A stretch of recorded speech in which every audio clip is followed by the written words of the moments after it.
Hanya karena selembar kain di kepala, mimpinya hampir direnggut.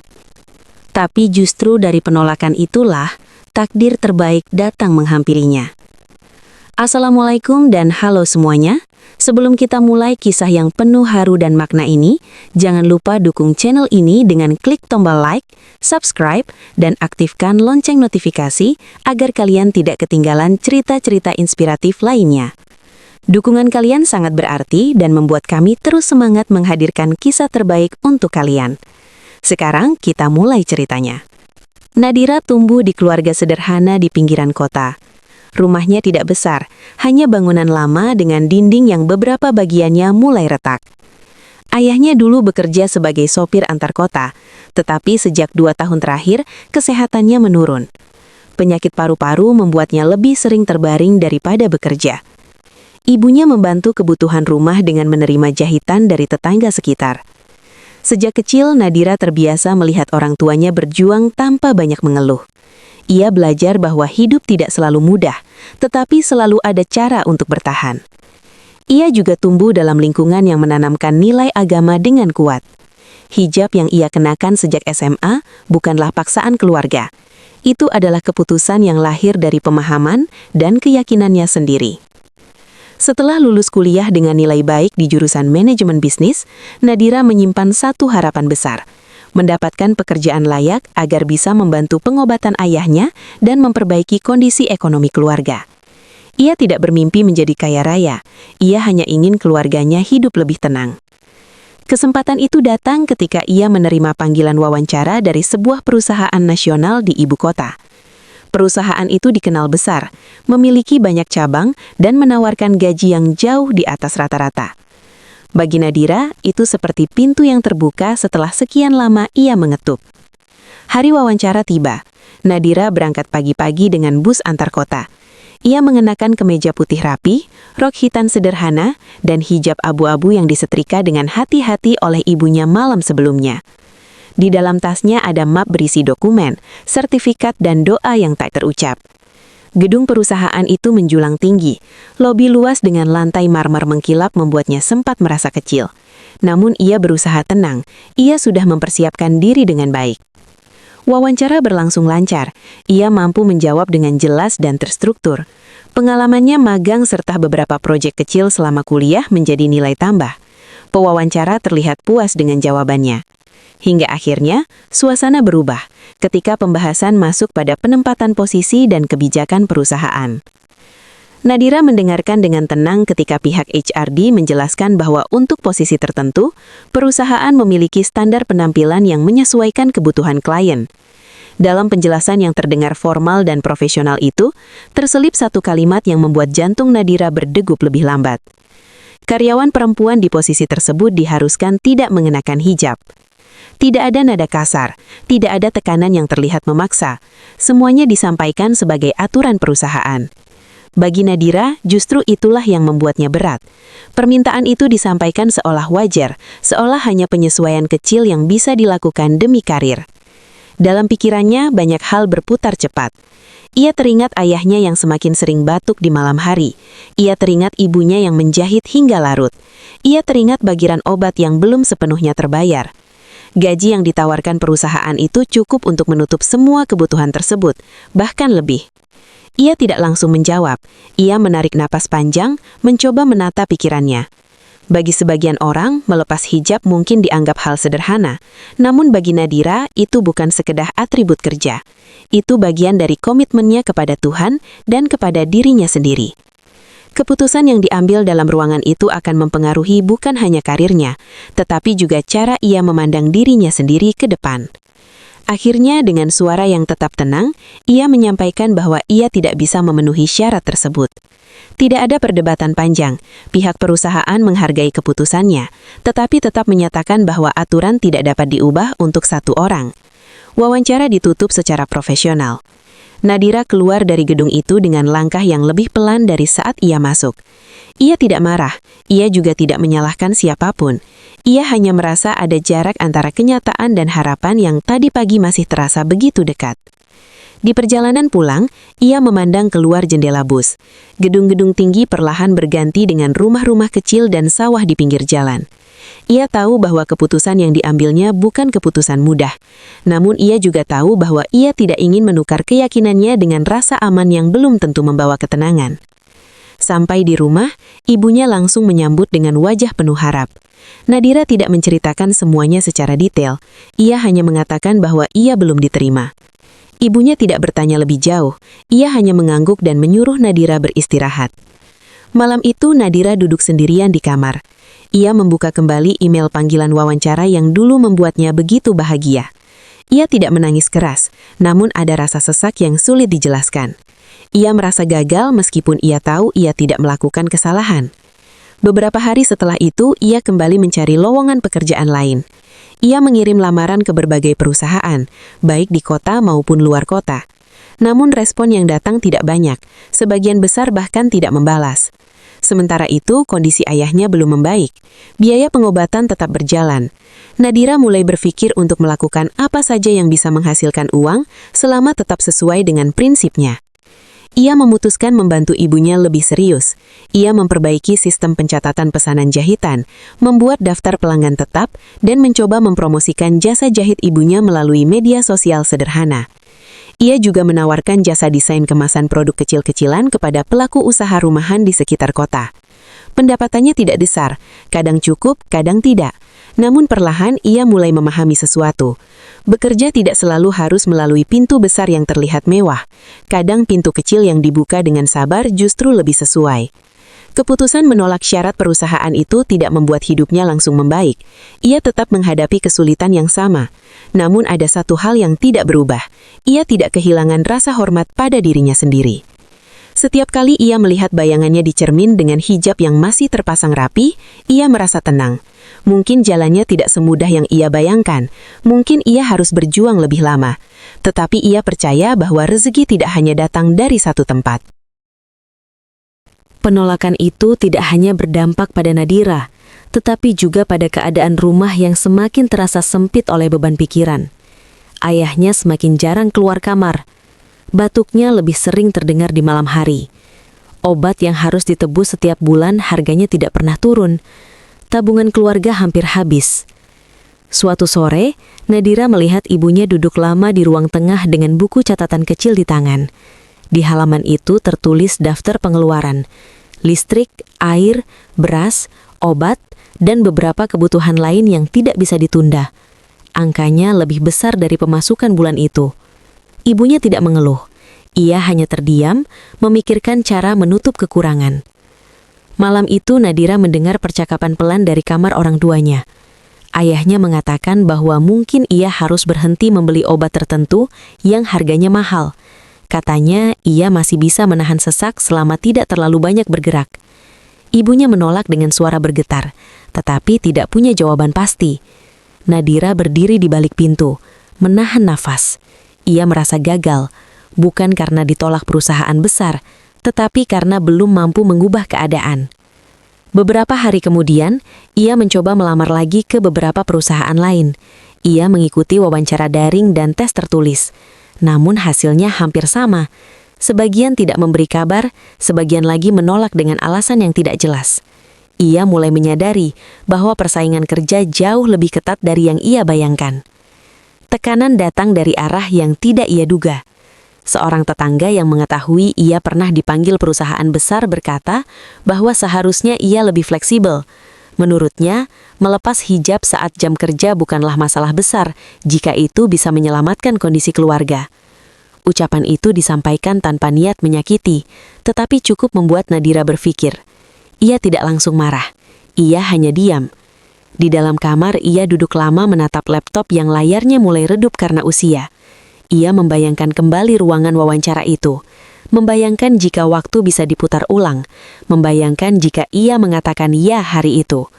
Gaji besar, fasilitas lengkap, mungkin ayahnya bisa berobat lebih baik, mungkin ibunya tidak perlu menjahit sampai larut malam. Pikiran itu datang berulang-ulang, terutama saat melihat ayahnya kesulitan bernafas setelah berjalan beberapa langkah. Suatu malam, ayahnya memanggilnya pelan. Nadira duduk di samping ranjang. Ayahnya memandangnya lama sebelum berbicara. Ia mengatakan bahwa ia mendengar tentang syarat perusahaan itu. Ia tahu dari ibunya. Dengan nafas yang tidak stabil, ayahnya berkata bahwa ia tidak ingin Nadira merasa bersalah atas kondisinya. Ia juga tidak ingin Nadira mengorbankan sesuatu yang ia yakini hanya demi uang. Baginya, kesehatan bisa dicari jalannya, tetapi keyakinan tidak bisa ditawar setiap kali keadaan sulit. Ucapan itu tidak panjang, namun cukup membuat Nadira menangis malam itu. Ia menangis bukan karena menyesal, tetapi karena menyadari bahwa orang tuanya lebih memikirkan prinsip daripada kenyamanan. Ia merasa kecil di hadapan keteguhan mereka. Keesokan harinya, ia bangun lebih pagi dari biasanya. Ia menyusun rencana lebih serius untuk membantu ekonomi keluarga. Ia mulai mendata ulang pelanggan jahitan ibunya dan menawarkan paket promosi kecil menjelang hari raya. Ia juga membuat akun media sosial khusus untuk memasarkan jasa desain kemasan dan membantu pelaku usaha kecil memperbaiki tampilan produk mereka. Awalnya tidak banyak yang merespons, namun perlahan ada 1-2 pesanan masuk. Ia mengerjakannya dengan teliti. Setiap desain ia buat seolah-olah itu untuk perusahaan besar. Ia tidak ingin kualitasnya menurun hanya karena kliennya usaha rumahan. Meskipun begitu, penghasilannya masih belum cukup untuk menutup semua kebutuhan. Ada hari-hari ketika ia harus memilih membeli beras terlebih dulu atau menebus obat tambahan. Pada titik itu, rasa lelah mulai terasa bukan hanya di tubuh, tetapi juga di pikiran. Ia jarang mengeluh di depan ibunya. Ia lebih sering menyimpan semuanya sendiri. Suatu sore saat mengantar desain kemasan ke sebuah toko kecil, ia melihat bagaimana pemilik usaha itu bekerja tanpa pegawai, mengangkat barang sendiri, mencatat transaksi, dan tetap tersenyum pada pelanggan. Toko itu tidak besar, tetapi terlihat rapi dan teratur. Nadira menyadari sesuatu yang sederhana. Tidak semua keberhasilan dimulai dari gedung tinggi. Banyak orang bertahan dari bawah, tanpa fasilitas, tanpa sorotan. Ia pulang dengan pikiran yang lebih tenang, meski keadaan belum berubah banyak. Di rumah, ayahnya tersenyum ketika melihatnya membawa beberapa bahan makanan hasil pembayaran desain hari itu. Jumlahnya tidak besar, tetapi cukup untuk beberapa hari. Malam itu, Nadira kembali duduk di depan laptop. Ia tidak lagi memikirkan perusahaan yang menolaknya. Ia tidak lagi membayangkan kemungkinan yang sudah lewat. Ia fokus pada apa yang bisa ia lakukan besok.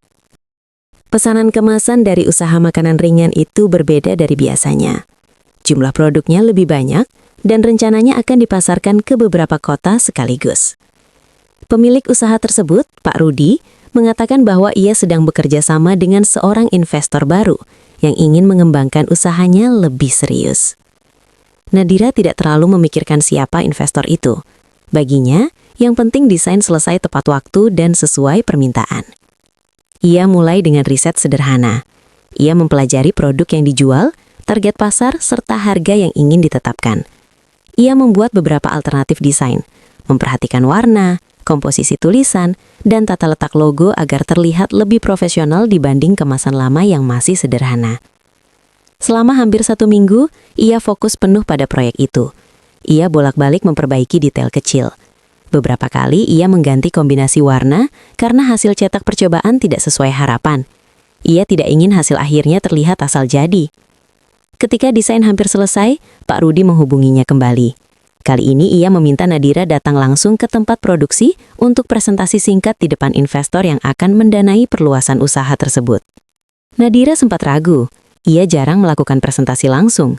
Biasanya ia hanya mengirim file dan penjelasan lewat pesan. Namun, ini kesempatan baik. Jika proyek ini berjalan lancar, bisa jadi akan ada pekerjaan lanjutan. Tempat produksi itu berada di ruko sederhana yang sudah diperluas menjadi dapur dan gudang kecil. Saat Nadira datang, suasananya cukup sibuk. Beberapa karyawan sedang mengemas produk. Sementara di ruang depan, terdapat meja panjang dengan beberapa contoh kemasan lama. Di sana, ia bertemu dengan pria yang disebut sebagai investor. Namanya Farhan. Penampilannya sederhana, kemeja polos lengan panjang dan celana bahan gelap. Tidak ada kesan mencolok. Ia duduk sambil memperhatikan contoh produk yang ada di meja. Cara bicaranya tenang dan tidak tergesa. Nadira memperkenalkan diri secara singkat, lalu mulai menjelaskan konsep desain yang ia buat. Ia memaparkan alasan pemilihan warna, ukuran logo, serta penempatan informasi komposisi dan tanggal kadaluarsa agar terlihat jelas dan tidak berantakan. Ia tidak berbicara panjang. Ia langsung menunjukkan perbandingan antara kemasan lama dan rancangan baru. Ia juga menjelaskan simulasi jika produk dipajang di rak toko modern. Farhan mendengarkan tanpa memotong.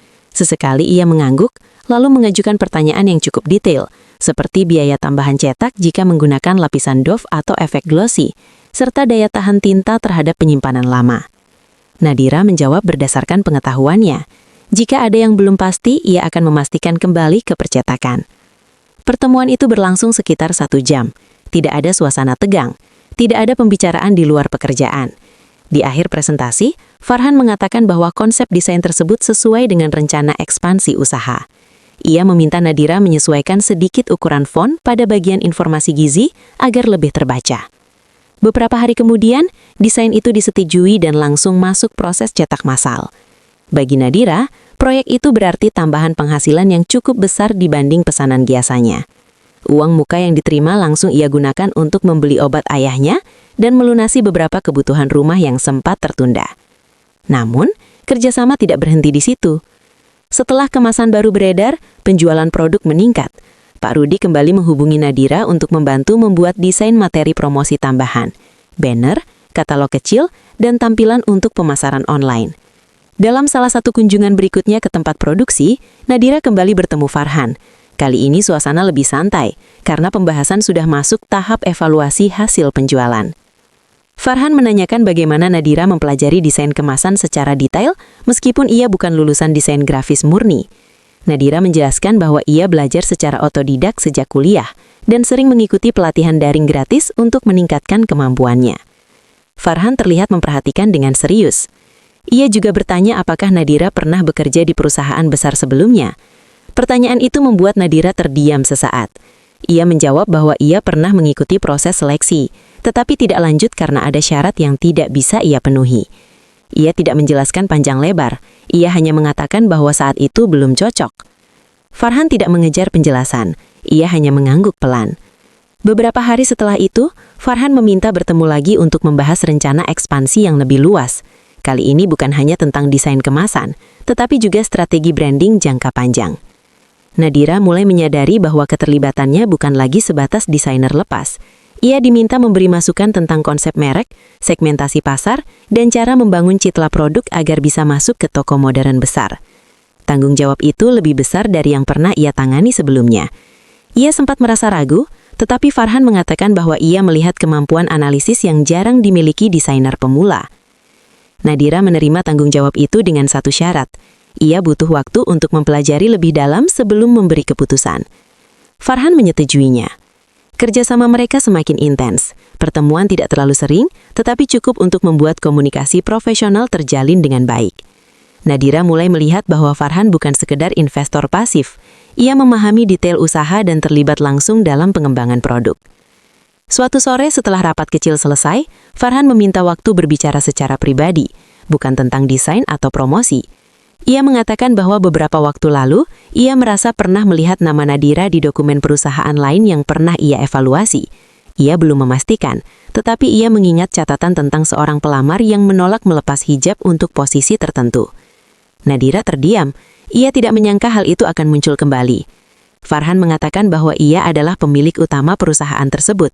Ia tidak terlibat langsung dalam proses seleksi awal saat itu, tetapi ia sempat membaca laporan kandidat yang ditolak. Ruangan itu mendadak terasa lebih sunyi. Nadira tidak merasa marah. Ia juga tidak merasa bangga. Ia hanya terkejut karena dunia kerja yang terasa begitu luas ternyata menyimpan pertemuan yang saling terhubung. Farhan melanjutkan bahwa setelah mengetahui alasan penolakan itu, ia mulai meninjau kembali kebijakan perusahaan. Ia menyadari bahwa aturan tersebut tidak lagi relevan dengan visi jangka panjang yang ingin ia bangun. Nadira mendengarkan tanpa memberi respons berlebihan. Ia tidak ingin pertemuan itu berubah menjadi pembahasan emosional. Baginya kejadian itu sudah lewat. Namun, bagi Farhan, pertemuan kembali dengan Nadira bukan sekedar kebetulan profesional. Ia melihat langsung bagaimana perempuan yang dulu menolak syarat perusahaan itu tetap bekerja serius dan konsisten di jalannya sendiri. Kerjasama mereka pun berlanjut, tetapi kini dengan pemahaman yang lebih dalam tentang siapa masing-masing sebenarnya. Dan dari hubungan kerja yang awalnya murni profesional itu, perlahan muncul niat yang tidak lagi sebatas urusan bisnis. Setelah pertemuan terakhir itu, hubungan kerja antara Nadira dan Farhan tetap berjalan seperti biasa. Mereka masih membahas desain, strategi pemasaran, serta rencana distribusi produk ke beberapa kota. Tidak ada perubahan sikap yang mencolok. Namun, di sisi lain, Farhan mulai melakukan evaluasi internal di perusahaannya sendiri. Beberapa minggu sebelumnya, ia memang sudah mempertimbangkan untuk meninjau ulang sejumlah kebijakan lama. Perusahaannya berkembang cepat dalam 5 tahun terakhir, tetapi sebagian aturan masih dibuat dengan pola pikir awal yang terlalu berorientasi pada citra formal tanpa mempertimbangkan keberagaman karyawan. Kasus Nadira menjadi pengingat yang konkret. Ia meminta laporan lengkap dari tim HRD mengenai standar penampilan dan alasan kebijakan tersebut diterapkan. Dari hasil evaluasi, tidak ada alasan mendesak yang benar-benar mengharuskan pelarangan hijab. Sebagian besar hanya didasarkan pada asumsi lama tentang keseragaman tampilan. Farhan memutuskan mengadakan rapat manajemen. Dalam rapat itu, ia menyampaikan bahwa perusahaan harus menyesuaikan kebijakan dengan nilai profesionalisme yang lebih luas. Kompetensi dan integritas harus menjadi ukuran utama, bukan penampilan yang tidak berkaitan langsung dengan kinerja. Tidak semua manajer langsung setuju. Ada yang khawatir citra perusahaan berubah. Ada yang menganggap aturan lama sudah berjalan tanpa masalah. Farhan tidak memperdebatkan panjang. Ia meminta data kinerja karyawan, survei kepuasan klien, serta tren perusahaan lain di industri yang sama. Hasilnya menunjukkan bahwa perubahan kebijakan tidak akan mempengaruhi kualitas layanan. Akhirnya, keputusan diambil. Aturan pelarangan hijab untuk posisi tertentu dihapus. Standar baru dibuat lebih inklusif tanpa mengurangi profesionalitas kerja. Perubahan itu diumumkan secara internal terlebih dulu, lalu dicantumkan dalam pembaharuan kebijakan perusahaan.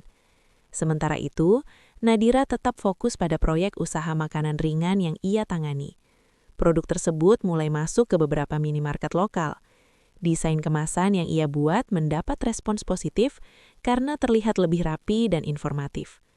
Penghasilan dari proyek itu cukup membantu kondisi rumah. Ayahnya bisa menjalani pemeriksaan lanjutan tanpa harus menunda. Ibunya mulai menerima lebih banyak pesanan jahitan karena pelanggan melihat usaha mereka semakin aktif dipromosikan secara daring. Suatu sore, Farhan meminta Nadira bertemu di kantor pusat perusahaannya. Kali ini, Nadira datang bukan sebagai pelamar kerja, tetapi sebagai rekan bisnis yang diundang secara resmi. Ia mengenakan pakaian sederhana seperti biasa. Tidak ada perubahan pada dirinya. Saat memasuki gedung itu lagi, ia teringat hari wawancara dulu. Perasaannya tidak lagi sama. Tidak ada rasa kecewa, juga tidak ada rasa ingin membuktikan apapun. Farhan menemuinya di ruang rapat kecil. Ia menjelaskan bahwa kebijakan perusahaan sudah diubah. Ia juga menyampaikan bahwa perusahaan sedang membuka beberapa posisi baru karena ekspansi ke wilayah lain. Ia menawarkan Nadira kesempatan untuk bergabung, bukan sebagai staf biasa, tetapi sebagai bagian dari tim pengembangan bisnis untuk divisi produk UMKM yang sedang mereka rintis. Penawaran itu berbeda dari sebelumnya. Tidak ada syarat yang bertentangan dengan prinsipnya. Tidak ada tekanan tersembunyi. Nadira tidak langsung menjawab. Ia meminta waktu untuk mempertimbangkan, bukan karena ragu pada kebijakan, tetapi karena ia harus memikirkan kondisi keluarganya dan usaha yang sedang berjalan. Malam itu, ia berbicara dengan orang tuanya. Ayahnya mendengarkan dengan serius. Ibunya bertanya tentang sistem kerja dan jam operasional. Mereka membahas kemungkinan Nadira harus bolak-balik ke kota setiap hari atau pindah sementara. Setelah mempertimbangkan jarak dan kondisi kesehatan ayahnya, diputuskan bahwa Nadira akan mencoba mengambil posisi tersebut dengan sistem kerja campuran. Beberapa hari di kantor, beberapa hari tetap bisa bekerja dari rumah untuk proyek tertentu. Beberapa minggu kemudian, Nadira resmi bergabung. Hari pertamanya berbeda dari yang ia bayangkan dulu. Tidak ada rasa tertekan. Ia bekerja bersama tim kecil yang fokus membantu pelaku usaha kecil mengembangkan produk agar bisa masuk pasar yang lebih luas. Pengalamannya mendampingi usaha Pak Rudi menjadi nilai tambah. Ia tidak hanya berbicara teori, tetapi memahami kondisi lapangan. Farhan tetap menjaga jarak profesional. Di kantor, ia memperlakukan Nadira sama seperti karyawan lain. Tidak ada perlakuan khusus. Namun, di luar urusan pekerjaan, Farhan mulai menunjukkan niat yang lebih serius. Suatu sore setelah jam kerja, ia meminta izin berbicara secara pribadi. Ia mengatakan bahwa sejak beberapa bulan bekerja bersama, ia melihat konsistensi Nadira bukan hanya dalam pekerjaan, tetapi juga dalam cara ia mengambil keputusan. Ia tidak menyampaikan perasaan dengan kata-kata berlebihan. Ia hanya mengatakan bahwa ia ingin mengenal Nadira lebih jauh dengan cara yang baik dan sesuai aturan. Nadira terdiam cukup lama. Ia tidak menyangka pembicaraan itu akan sampai pada titik tersebut. Farhan menegaskan bahwa ia tidak ingin mencampur urusan pribadi dengan pekerjaan secara sembarangan. Jika ia merasa tidak nyaman, ia siap menjaga hubungan tetap profesional. Nadira meminta waktu untuk memikirkan. Ia tidak menilai Farhan dari jabatan atau kekayaannya. Ia melihat bagaimana Farhan mengambil keputusan di perusahaan, bagaimana ia memperbaiki kebijakan tanpa mencari pujian, dan bagaimana ia tetap menjaga batas dalam berinteraksi. Beberapa hari kemudian, Nadira menyampaikan jika niatnya serius, ia ingin prosesnya dilakukan dengan melibatkan keluarga. Farhan menyetujui tanpa keberatan. Langkah itu menjadi awal pembicaraan yang lebih jelas, bukan lagi sebatas kerjasama bisnis, tetapi menuju arah yang lebih pribadi dan terarah. Setelah pembicaraan pribadi itu, hubungan Nadira dan Farhan tetap berjalan seperti biasa di kantor. Mereka tetap membahas laporan, strategi pengembangan produk dan evaluasi kerja tim. Tidak ada perubahan sikap yang mencolok di hadapan rekan kerja lain. Namun, di luar jam kerja, Farhan mulai mengambil langkah yang lebih jelas. Ia meminta waktu untuk datang ke rumah Nadira dan bertemu langsung dengan orang tuanya. Tidak ada pertemuan diam-diam, tidak ada proses yang disembunyikan. Nadira menyampaikan rencana itu kepada ibunya terlebih dahulu. Ibunya terdiam cukup lama, bukan karena menolak, tetapi karena mencoba memahami situasi. Bagi keluarga Nadira, Farhan bukan sekedar atasan di kantor. Ia adalah pemilik perusahaan besar. Perbedaan latar belakang ekonomi mereka cukup jauh. Kekhawatiran itu wajar. Hari yang disepakati pun tiba. Farhan datang dengan pakaian sederhana, tanpa rombongan besar. Ia hanya ditemani seorang pamannya yang selama ini menjadi wali keluarga setelah orang tuanya meninggal. Tidak ada kesan pamer atau ingin menunjukkan status. Rumah Nadira tetap seperti biasa, tidak direnovasi mendadak, tidak dihias berlebihan. Ibunya menyiapkan hidangan sederhana. Ayahnya duduk di ruang tamu dengan kondisi kesehatan yang belum sepenuhnya pulih, tetapi berusaha terlihat kuat. Pertemuan itu berlangsung tenang. Farhan menyampaikan maksud kedatangannya secara langsung. Ia mengatakan bahwa ia ingin melamar Nadira dengan niat menikah, bukan sekedar mengenal tanpa arah. Ia juga menjelaskan bahwa keputusan itu bukan karena rasa kagum sesaat, tetapi karena ia sudah melihat karakter Nadira dalam beberapa bulan terakhir. Ayah Nadira mendengarkan tanpa menyela. Ia hanya bertanya satu hal. Apakah Farhan siap menerima kondisi keluarga mereka apa adanya? Pertanyaan itu bukan tentang materi, tetapi tentang tanggung jawab dan keseriusan. Farhan menjawab bahwa ia memahami keadaan tersebut sejak awal.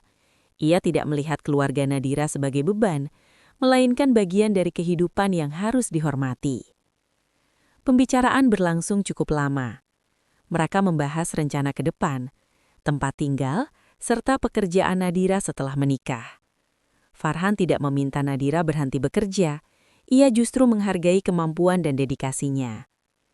Setelah pertemuan itu, keluarga Nadira meminta waktu untuk istikharah dan berdiskusi internal. Tidak ada keputusan instan. Beberapa hari kemudian, ayah Nadira memanggilnya ke kamar. Dengan suara pelan, ia mengatakan bahwa sebagai orang tua, ia tidak bisa menjamin masa depan anaknya. Namun ia melihat keseriusan dan tanggung jawab dalam diri Farhan. Ia menyerahkan keputusan akhir kepada Nadira. Bagi Nadira, keputusan itu bukan hal ringan. Ia memikirkan banyak hal, perbedaan latar belakang, tanggung jawab baru, serta perubahan hidup yang akan terjadi. Ia juga memikirkan kondisi ayah dan ibunya jika ia harus pindah setelah menikah. Ia tidak melihat Farhan sebagai bos kaya. Ia melihat bagaimana ia memperlakukan karyawan, bagaimana ia mengubah kebijakan perusahaan tanpa menjadikan hal itu sebagai pencitraan, dan bagaimana ia menjaga proses lamaran tetap sederhana. Akhirnya, Nadira menyampaikan persetujuannya. Proses lamaran resmi dilakukan beberapa minggu kemudian, dengan kehadiran keluarga inti dari kedua belah pihak. Tidak ada pesta besar, tidak ada gedung mewah, hanya pertemuan sederhana yang penuh kesepakatan dan doa. Tanggal pernikahan ditetapkan tidak terlalu lama setelah itu. Menjelang hari akad, kehidupan Nadira tetap berjalan seperti biasa. Ia masih bekerja, masih membantu ibunya, dan masih mengatur jadwal kontrol ayahnya. Tidak ada perubahan drastis. Hari pernikahan pun tiba. Akad dilaksanakan di rumah Nadira dengan tenda sederhana di halaman depan. Tetangga membantu menyiapkan kursi dan konsumsi. Beberapa rekan kantor hadir tanpa suasana berlebihan. Farhan mengucapkan ijab qabul dengan lancar. Mahar yang diberikan sederhana namun bermakna. Tidak ada sorotan media, tidak ada pesta mewah di hotel berbintang. Setelah resmi menjadi suami istri, kehidupan mereka tidak langsung berubah menjadi kisah tanpa masalah. Nadira tetap menyesuaikan diri dengan peran baru. Ia belajar membagi waktu antara pekerjaan dan tanggung jawab sebagai istri. Farhan pun tetap bekerja seperti biasa. Ia tidak menjadikan pernikahan itu sebagai alasan untuk bersikap berbeda di kantor. Profesionalisme tetap dijaga. Yang berubah bukan gaya hidup mereka, tetapi rasa tenang yang hadir karena semuanya berjalan sesuai proses yang jelas. Bagi Nadira, pernikahan itu bukan hadiah karena ia menolak melepas hijab dulu. Itu adalah hasil dari rangkaian keputusan yang ia ambil dengan sadar, termasuk saat ia memilih tetap bertahan di masa sulit. Dan bagi Farhan, keputusan menikahi Nadira bukan soal menemukan perempuan yang berbeda, tetapi menemukan pasangan yang konsisten antara keyakinan dan tindakan. Setelah pernikahan, Nadira tidak langsung pindah jauh dari orang tuanya. Atas kesepakatan bersama, ia dan Farhan memilih tinggal di rumah yang jaraknya tidak terlalu jauh dari rumah orang tuanya. Keputusan itu diambil agar Nadira tetap bisa memantau kondisi ayahnya. Rumah yang mereka tempati bukan rumah baru yang dibeli khusus setelah menikah. Itu adalah salah satu rumah milik keluarga Farhan yang sebelumnya disewakan. Bangunannya cukup luas, tetapi tidak berlebihan. Mereka sepakat untuk menempatinya tanpa renovasi besar, hanya perbaikan seperlunya. Hari-hari pertama terasa canggung bagi Nadira. Ia terbiasa membantu ibunya sejak pagi. Kini ia harus mengatur rumahnya sendiri. Ia belajar membagi waktu antara pekerjaan kantor, pekerjaan rumah, dan menjenguk orang tuanya. Farhan tidak menuntut hal-hal yang tidak masuk akal. Ia tetap berangkat kerja seperti biasa dan tidak pernah mempermasalahkan jika Nadira harus izin lebih awal untuk mengantar ayahnya kontrol ke rumah sakit. Namun penyesuaian tetap tidak mudah. Di kantor, beberapa karyawan mengetahui bahwa Nadira kini adalah istri pemilik perusahaan. Walaupun tidak diumumkan secara resmi, kabar itu menyebar pelan-pelan. Ada yang bersikap biasa saja, ada pula yang mulai menjaga jarak. Nadira menyadari perubahan itu. Ia berusaha tetap bekerja seperti sebelumnya. Ia tidak meminta fasilitas tambahan dan tidak mencampuri keputusan di luar tanggung jawabnya. Ia justru lebih berhati-hati dalam bersikap, agar tidak menimbulkan kesan memanfaatkan posisi. Suatu waktu muncul bisik-bisik bahwa kenaikan jabatan Nadira di divisi pengembangan bisnis terjadi karena hubungan pribadinya dengan Farhan. Isu itu tidak disampaikan langsung kepadanya, tetapi ia bisa merasakan perubahan sikap dari beberapa rekan kerja. Ia tidak membalas dengan penjelasan panjang. Ia memilih membuktikan melalui kerja. Setiap laporan ia kerjakan dengan detail. Setiap program pendampingan UMKM, ia pantau langsung ke lapangan. Ia tidak ingin reputasinya bergantung pada nama suaminya. Di rumah, ujian datang dalam bentuk yang berbeda. Kondisi ayahnya sempat menurun beberapa minggu setelah pernikahan. Nadira harus bolak-balik rumah sakit hampir setiap hari. Ia mulai merasa lelah secara fisik. Waktu istirahatnya berkurang. Pada titik itu ia sempat merasa bersalah kepada Farhan karena jarang memiliki waktu berdua secara tenang. Namun Farhan tidak pernah mempermasalahkan hal tersebut. Ia bahkan beberapa kali ikut menemani ke rumah sakit meski jadwalnya padat. Perlahan, Nadira belajar bahwa pernikahan bukan hanya tentang kebahagiaan di awal, tetapi tentang kerjasama dalam keadaan yang tidak selalu nyaman. Di sisi lain, perubahan kebijakan perusahaan yang lebih inklusif mulai menunjukkan dampak positif. Beberapa karyawan baru yang sebelumnya ragu melamar, kini mulai bergabung. Divisi yang dipimpin Nadira berkembang karena banyak pelaku usaha kecil merasa lebih nyaman bekerja sama dengan perusahaan yang tidak membatasi prinsip pribadi. Farhan tidak pernah mengaitkan keberhasilan itu dengan keputusan pribadinya menikahi Nadira. Ia memisahkan antara urusan rumah tangga dan kebijakan perusahaan. Namun dalam beberapa rapat manajemen, ia menegaskan kembali bahwa profesionalisme tidak boleh diukur dari penampilan luar. Beberapa bulan berlalu, ayah Nadira menunjukkan perkembangan kesehatan yang lebih stabil setelah rutin berobat. Ibunya tidak lagi menjahit sampai larut malam karena beban ekonomi sudah jauh lebih ringan. Nadira tetap membantu memasarkan jasa jahit ibunya secara daring, meski kini bukan lagi menjadi sumber penghasilan utama. Suatu malam, setelah pulang dari kantor, Nadira duduk di ruang tamu rumah barunya. Tidak ada perayaan khusus, tidak ada pencapaian besar yang dirayakan hari itu. Hanya suasana tenang setelah hari yang cukup panjang. Ia mengingat kembali masa ketika ia pulang dari wawancara kerja dengan perasaan kosong. Ia mengingat malam-malam ketika ia menghitung uang untuk membeli obat ayahnya. Ia juga mengingat tekanan dari orang sekitar yang menyarankan agar ia lebih fleksibel. Hidupnya sekarang memang berbeda, namun bukan karena satu keputusan ajaib yang langsung mengubah segalanya. Perubahan itu terjadi melalui rangkaian langkah yang tidak selalu nyaman. Ia tetap harus bekerja. Ia tetap harus menghadapi komentar orang. Ia tetap harus menyesuaikan diri dalam peran sebagai istri dan anak. Yang membedakan hanyalah satu hal, ia tidak pernah mengambil jalan yang membuatnya menyesal pada dirinya sendiri. Farhan duduk di sebelahnya malam itu, membahas rencana kerja minggu depan. Pembicaraan mereka sederhana, tentang jadwal kunjungan UMKM dan evaluasi proyek baru. Tidak ada pembahasan tentang masa lalu yang dramatis. Hidup mereka berjalan normal, dengan tanggung jawab masing-masing. Dan dari situ, Nadira memahami bahwa keberuntungan yang ia rasakan sekarang bukan datang secara tiba-tiba. Itu adalah hasil dari keputusan-keputusan kecil yang ia pertahankan, meskipun saat itu terlihat merugikan. Tidak semua keputusan yang benar terasa menguntungkan saat itu juga. Ketika Nadira menolak melepas hijab demi pekerjaan, yang ia dapatkan bukan pujian. Ia justru kehilangan peluang menghadapi tekanan ekonomi dan melihat langsung kondisi ayahnya yang membutuhkan biaya besar. Tidak ada jaminan bahwa pilihannya akan berbuah baik. Namun waktu membuktikan sesuatu yang sederhana. Keputusan itu membuatnya tetap bekerja dengan caranya sendiri. Ia membangun dari bawah. Ia belajar menghadapi keterbatasan tanpa menyalahkan keadaan. Dari proyek kecil yang ia tekuni dengan serius, ia bertemu dengan seseorang yang menghargai prinsip, bukan sekedar kemampuan. Farhan tidak jatuh hati karena kisah dramatis, ia melihat konsistensi. Ia melihat bagaimana Nadira mengambil keputusan sulit tanpa mencari pembenaran. Dan dari situlah rasa hormat tumbuh. Setelah menikah pun, hidup mereka tidak berubah menjadi tanpa masalah. Tetap ada penyesuaian, tetap ada komentar orang, tetap ada tanggung jawab yang berat.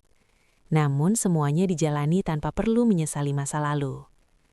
Kisah ini bukan tentang balasan instan karena mempertahankan prinsip. Ini tentang bagaimana satu keputusan yang jujur pada diri sendiri bisa mengarahkan hidup ke tempat yang tidak pernah direncanakan, tetapi lebih tepat. Kadang yang terlihat seperti kehilangan sebenarnya hanya penundaan. Kadang yang terasa seperti kegagalan hanyalah pengalihan arah. Terima kasih sudah menyimak kisah ini sampai akhir. Jika cerita ini memberi manfaat atau penguatan, dukung channel ini dengan like, subscribe, dan bagikan kepada orang-orang terdekat kalian. Sampai jumpa di kisah berikutnya.